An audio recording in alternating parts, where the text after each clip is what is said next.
Сәлеметсіздер ме, құрметті достар. Бүгін мен сіздерге фикус каучуконосный гүлін үй жағдайда қандай дәрежеге дейін, қандай биіктікке дейін өсетінмен бөліскім келіп отыр. Назарларыңызда фикус каучуконосный.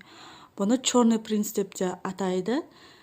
Көп жерлерде, мына жерде қарасаңыздар, мына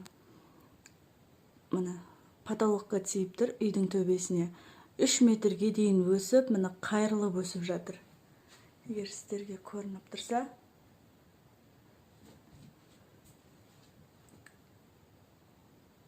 қараңыздар, қандай әдемі, өте декоративті болып өсіп тұр. Дәл осы гүлдің күтімін мен алдыңғы видеоларда көрсеткен болатынмын.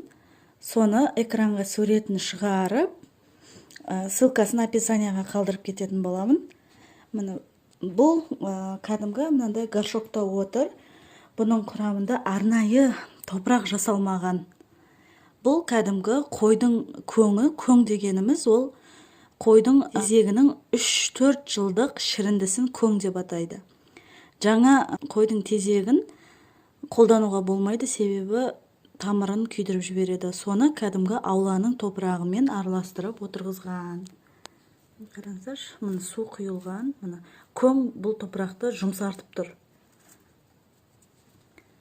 Ауланың топырағына отырғызатын болсаңыздар, міндетті түрде көңді пайдаланған дұрыс.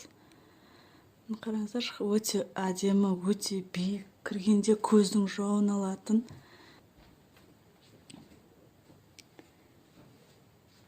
Бұл гүлге жарық өте қатты керек.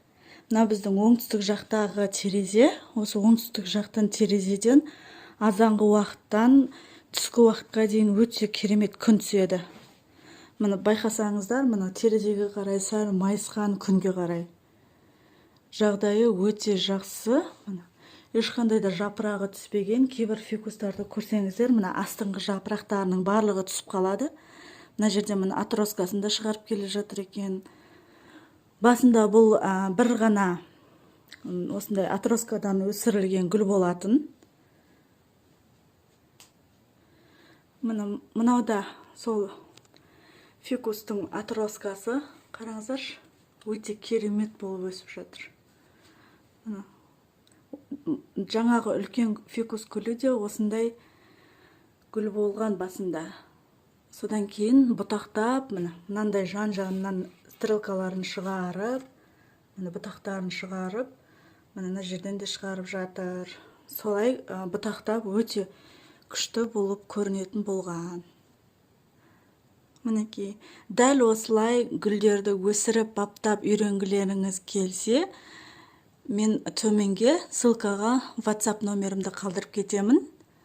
Соған жазылып, курс алсаңыздар да болады. Мен бөлме гүлдерін күтіп баптау, емдеу, оларға қолданатын препараттар, зиянкестерден құтылу, және топырақтың құрамы, гүлдерді қандай жерде қалай суғару керек деген сұрақтардың барлығына, тамыры шіріп кеткен гүлдерді қалай емдейміз деген сұрақтардың барлығына жауап беремін. Сол себепті де курсқа жазылыңыздар. Мына өте керемет болып өсіп тұр. Видеоны соңына дейін қарағандарыңызға рахмет. Егер видеоны аса лайк басып, каналға жазылып қоюды ұмытпаңыздар. Сұрақтарыңыз болса, курс туралы болсын, қандай да бір гүлдерге қатысты сұрақтарыңыз болса, төменге комментарийға қалдырып кетсеңіздер болады. Міндетті түрде жауап беретін боламын. Сау болыңыздар.